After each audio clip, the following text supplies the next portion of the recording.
When it comes to Russia, as so often, it is wise to turn to the example of President Reagan, who during his negotiations with his opposite number, Mikhail Gorbachev, used to abide by the adage, trust but verify. With President Putin, my advice is to engage but beware. There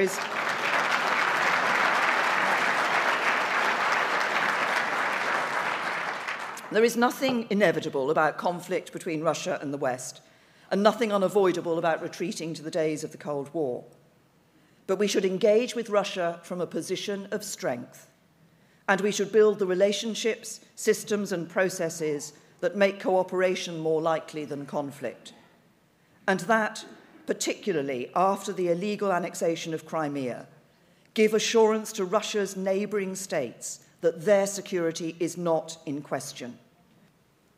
But of course, we should always be careful to distinguish between this extreme and hateful ideology and the peaceful religion of Islam and the hundreds of millions of its adherents, including millions of our own citizens, and those further afield, who are so often the first victims of this ideology's terror.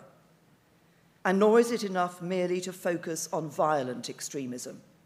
We need to address the whole spectrum of extremism, starting with the bigotry and hatred that can so often turn to violence.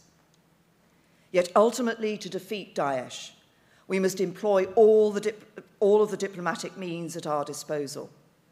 That means working internationally to secure a political solution in Syria and challenging the alliance between the Syrian regime and its backers in Tehran.